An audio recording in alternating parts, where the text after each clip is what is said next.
power supply. President Tinubu calls for renewed hope in prosperous Nigeria.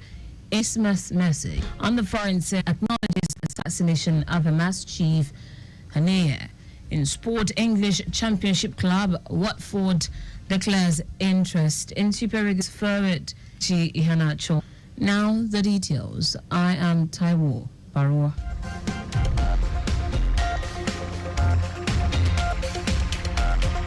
Lagos State Governor Babajide Sanwo-Olu has approved the constitution of the Lagos State Electricity Regulatory Commission (LASREC) in a critical step in advancing the state energy sector.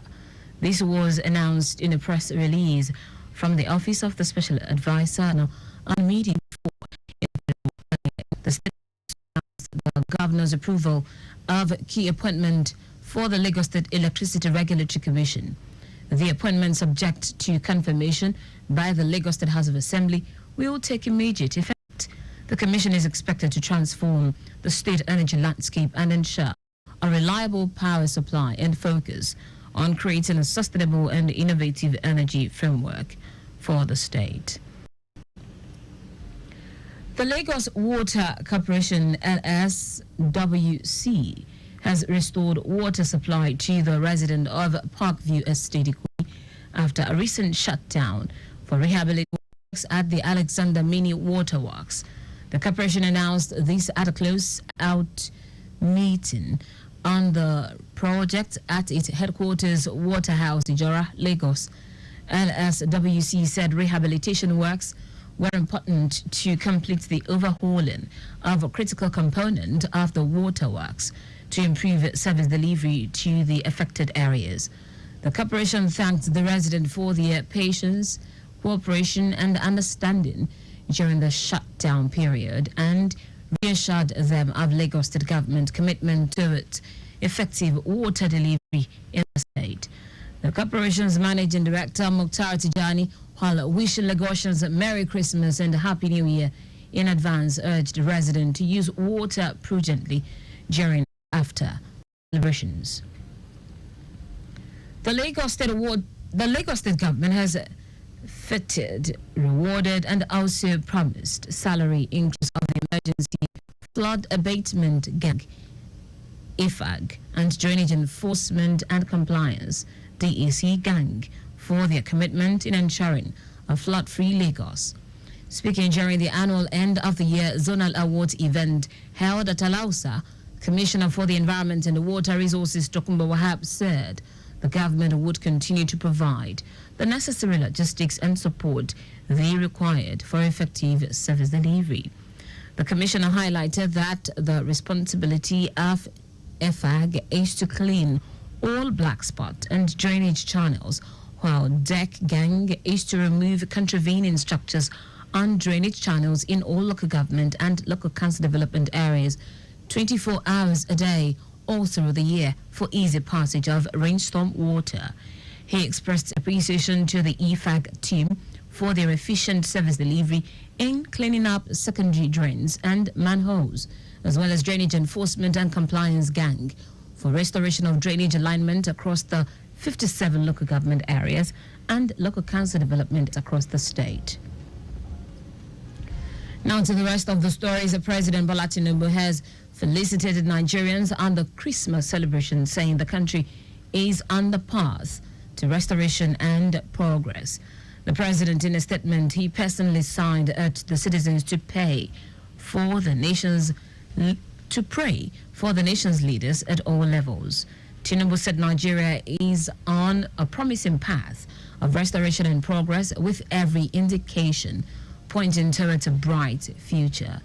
He urged Nigerians to renew hope and belief in a prosperous Nigeria in the spirit of this season. The president said Christmas embodies the fulfillment of divine prophecy and symbolizes the triumph of love, peace, and unity. He said the event is a poignant reminder that light can emerge even in the darkest time, bringing solace and hope, stressing that this belief resonates with people of all faiths. President Tinubu also sympathized with the families of victims who died in the recent stampedes in Abuja, Ibadan and Anambra State, describing the incident as tragic and praying that such event will not happen in the nation again.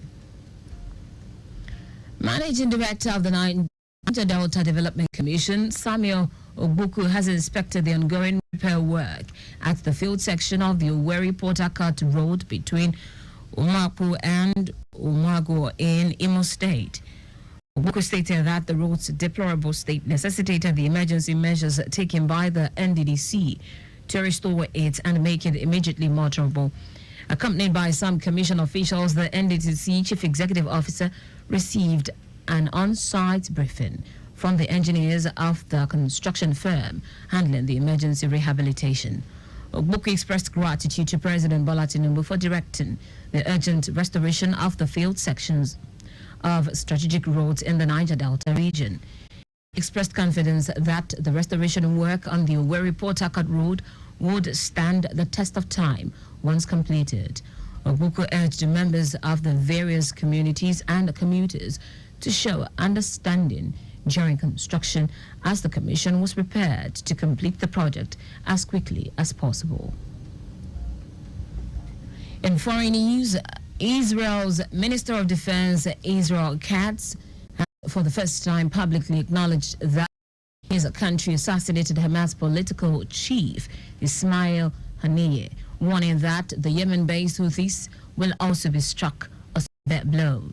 Speaking at an event honoring Defense Ministry personnel, Katz said Israel had dealt a severe blow to the axis of evil and will also deal a severe blow to the Houthi terrorist organization in Yemen, which remains the last to stand. Haniyeh was assassinated on July 31 while visiting Tehran to attend the inauguration of Iranian President Masoud Pezeshkian. Iranian and Palestinian officials blamed the assassination on Israel, but Israeli officials had until now neither confirmed nor denied its involvement. His killing sparked anger across Palestine and stoked fears of a wider regional conflict as Iran's Supreme Leader Ayatollah Ali Khamenei promised harsh punishment in retaliation. In sport now, a championship club, Watford has declared interest in Sevilla forward Kelechi Iheanacho. Iheanacho linked up with Sevilla as a free agent in the summer after severing ties with Leicester City, but has failed to live up to expectations at the club. The 28-year-old is yet to register a goal or assist in 9 league appearances for the La Liga club, but scored 3 goals in the Copa del Rey. Reports say Sevilla is willing to sell the striker in the winter transfer window, while Spanish club La Palma is also said to be interested in the striker. And that's it on the news at 4, but just before we go, remember, speed thrills but kills. Please avoid excessive speed. You can follow us on like all the various social media platforms: X at Traffic Radio 961, Facebook Lagos Traffic Radio 96.1, Instagram Lagos Traffic Radio 961. Subscribe and watch our news and programs live on YouTube at Traffic Radio 961. You can also visit our website www.trafficradio961.ng. Did you know that Sanwo-Olu administration organized a mentorship seminar for over 1,000 youth on the theme Agripreneur Strategy for Wealth Creation? You can get more details on the Lagos State Government website. To end the news, here are the highlights of the major stories. Lagos State Governor Babajide Sanwo-Olu has approved the constitution of the Lagos State Electricity Regulatory Commission, LASERC, in a critical step in advancing the state energy sector. President Bola Tinubu has felicitated Nigerians at the Christmas celebration, saying the country is on the path to restoration and progress. We also told you that Israel's Minister of Defense, Israel Katz, has for the first time publicly acknowledged that his country assassinated Hamas political chief Ismail Haniyeh, warning that Yemen-based Houthis will also be struck a severe blow. Finally, Sport Championship club Watford has declared interest in Sevilla forward Kelechi Iheanacho. For contact with the newsroom, send a message to info@trafficradio961.ng. That ends the news broadcast compiled by Abiola Fagbalagun. I am Taiwo Baruwa. Thank you for listening. Good afternoon and welcome to Return Trip.